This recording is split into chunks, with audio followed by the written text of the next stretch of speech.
أعوذ بالله من الشيطان الرجيم.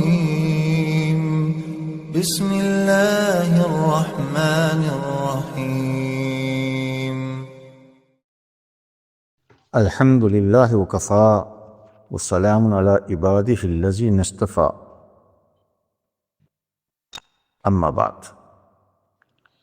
ابن ماجہ رحمہ اللہ نے کتاب الزہد میں اور امام بہقی رحمہ اللہ نے شعب الایمان میں سیدنا ابو ذر رضی اللہ تعالی عنہ سے اللہ کے رسول صلی اللہ علیہ وسلم کو ارشاد نقل کیا ہے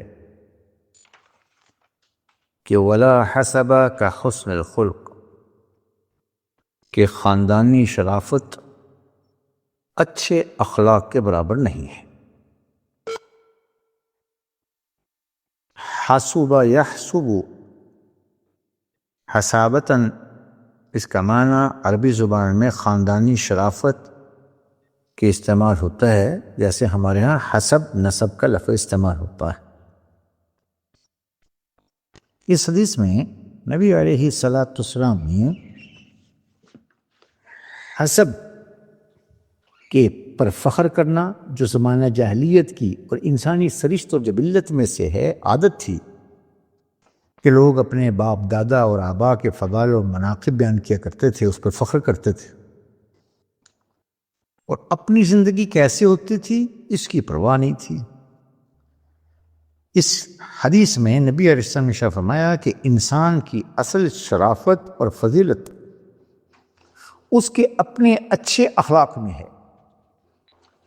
اگر اس کے اپنے اچھے اخلاق نہیں تو چاہے وہ کسی خاندان، قوم، قبیلے سے ہو، جتنی اچھی شرافت نسبی رکھتا ہو، تو اس کی سب کوئی حیثیت نہیں ہے، فضول ہے۔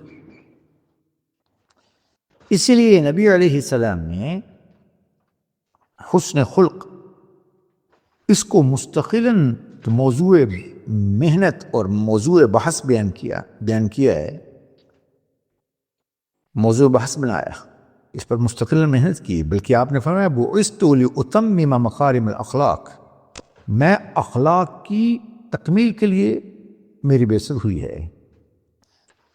اس لیے آپ علیہ السلام اپنی ذات کے اعتبار سے انک لعلی خلق عظیم، اللہ نے آپ کے اخلاق عظیمہ کی تعریف کی کہ آپ بلند ترین مرتبہ اخلاق پر فائز ہیں۔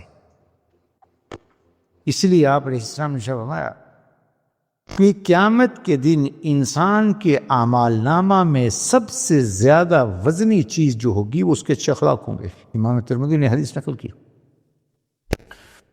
ایک اور موقع پر نبی علیہ السلام نے فرمایا کہ سب سے افضل عمل حسن خلق ہے، اور سیدہ عائشہ سے روایت کردہ حدیث میں ہے جو امام ابو داؤد نے نقل کی کہ نبی علیہ السلام نے فرمایا کہ بسا اوقات مسلمان بندہ اپنے اچھے اخلاق کی وجہ سے راتوں کو قیام کرنے والے اور دن میں روزہ رکھنے والے شخص کا درجہ پا لیتا۔ تو اس حدیث شریف میں اپنے باپ دادا کے فضائل بیان کرنے سے بہتر یہ کہ انسان اپنے اندر وہ اوصاف پیدا کرے جس سے انسان کو صفت حسن خلق سے متصف شخص قرار دیا جائے۔ یہ نبی علیہ السلام نے صاف ارشاد فرمایا من بط به عملہ لم یسرع حسبہ، کہ جس آدمی کو اس کا اعمال نامہ پیچھے کر رہا ہو، محض خاندانی شرافت کی وجہ سے اس کو تعظیم نہیں دی جا سکتی، عمل کی بنیاد پر چلتا ہے معاملہ۔ ان اکرمکم عند اللہ اتقاکم، اللہ ہم سب کو دین سیکھ کر عمل کرنے کی توفیق عنایت فرمائے۔